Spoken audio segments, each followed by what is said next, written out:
Okay, if we could have your attention, please. We are now joined by our race-winning team owner of Hendrick Motorsports, Rick Hendrick. Mr. Hendrick, congratulations on today's win. Certainly your team has had a lot of success here at Martinsville, but with the 48 now moving on to the Championship 4, just talk about what that means to you and your organization.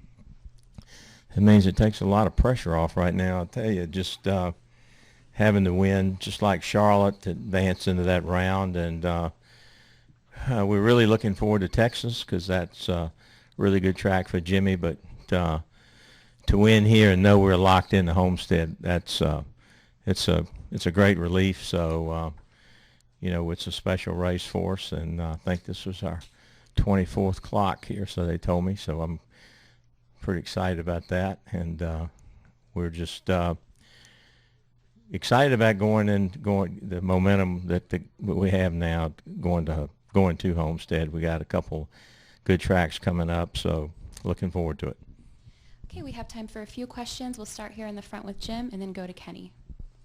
Jim Utter, motorsport.com. Rick, this is the first time that Jimmy and Chad have, under the new format, have advanced to the Championship 4, and they have 2 races, in essence, to get ready. What is the benefit, you think, for them, and does this make Jimmy a legitimate contender for that 7th championship? Yeah, sure. I think so. I hope so. You know, we've gained a lot of speed. They found a lot of things and gained a lot of momentum, and you know, confidence is a big factor. And Chase had a really good test at Homestead, and Jimmy always runs good in Texas. So just knowing that you get to go to that final race and that you don't have cut a tire or have a part failure or anything else that can happen, you can go race with a lot of confidence and then prepare for that race. And so I think they've been in that race before, you know, so this time, you know, we've been to Homestead a lot of times with a little bit of a points lead, but he understands the pressure of that race. So just getting there and being in position to race the other guys for the win's pretty cool. Kenny Bruce, NASCAR.com. Rick, we always hear people talk about when one team or 2 teams from an organization make it into the chase that everybody else is going to pitch in and help those. But what can you guys actually do to help the 48 team going forward that maybe you wouldn't normally do under any other circumstances? Does it differ that much, or is it the same? Well, I think you know, you saw the Toyotas let each other in today and give each other a hole when there was an opportunity. You know, a teammate will let you in if it's a restart. You know, those things kind of happen on the track. But our organization's been working really hard together in the wind tunnel and sharing everything, and tremendous amount of respect between the guys. Having Jeff back in the car has helped a lot. Seeing Chase really come up to speed a lot of time in the simulator, and it's all of it. All of the work is paying off. It's all coming together. The engine shop's doing real well. You know, Chase has been so good on the 1.5 miles. So Alex has done a good job. Jeff's done a good job. Casey's picked up the second half and had a bunch of top 10. So I'm really proud of him because I can tell you we've never worked as close, shared as much, leaned on each other as much as we have since about June, July. And it's good to see it paying off. Okay, we'll go to Bob, Jeff, and then finish up with Jenna. Bob Hawkers, ESPN. Hey, Bob. Hey, I think in Bristol we were asking you what's wrong, what's wrong, what's wrong. So could you have envisioned this strong of a performance from Jimmy? And then also, are you going to tap into Jeff Gordon if you need him again in upcoming years, or is 8 races enough? I watched him today. I think he's too good to quit. So, you know. You know, sometimes you're not as good as you look, and you're not as bad as you look.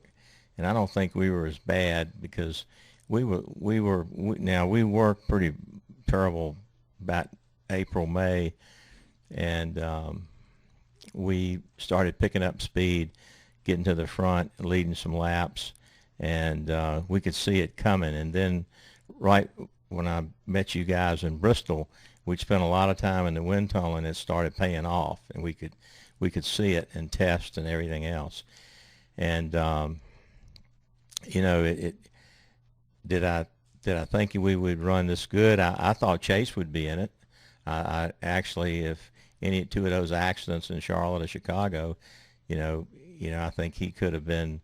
I don't know if he'd have made this round, but I have a lot of confidence in our guys when they really put their heads down and we work, and everybody put in a lot of effort. And it's not easy out there. I mean, it's a tough business, but we got a lot of hardworking, smart people, and when they work together, it's, you know, we can get results. So, I felt like we could be at Homestead, but there's no guarantee. There's a whole lot of people in the garage that thought they'd be at Homestead that won't be at Homestead. Okay, next question from Jeff. Hi, Rick. Is it Yeah. starting to feel like the year where Jimmy finally wins his 7th, or with this format, is it too hard to get that kind of feeling? Man, it's so hard. This deal is so hard on this new program. I mean, you see guys like Martin Truex that run so good and break a motor at Talladega. It's just, I mean, it's a heartbreaker. It just, when you get into the playoffs in baseball, the ball doesn't go flat, or you don't get a bat that comes apart. It's just, there's a lot of things out of your control that you just can't do anything about. But I think this is an excellent shot for us, for Jimmy, because I think he's got that stride. He showed it today when he was on the outside of Denny. He just didn't give it up, and he knows he's got a tremendous feel. He did it in Charlotte. You know, if I've got a race for the win at a track like that, then I'd put my money on him. And so I think all the components, the engine shop, chassis shop, aero, everything is in a good place. And then with Jimmy, when all the chips are down and it's for the 7th championship, I think he's going to ratchet it up a notch. Okay, we'll take our last question from Jenna.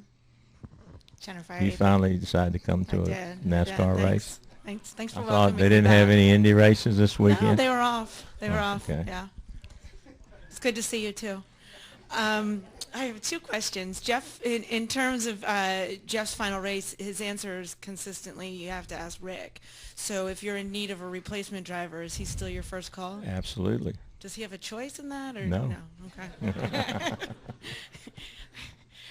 How do you think he ran today? I think he did a great job. There in the middle of the race, he was coming. I thought, man, he could win this thing. And, you know, it's hard to, you know, it's really tough to be out of the car and jump back in and race with these guys without having the, you know, week-to-week input into the car. And don't you guys agree he's too young to retire? Yeah. I mean, he's too good. But maybe we'll vote him back in. What do you think? Maybe they can come up with a new deal. I don't know. He's the one that said I could call him if I needed him. He told you guys that, right? He didn't make it sound that way. Huh? He didn't make it sound that way. Oh, okay.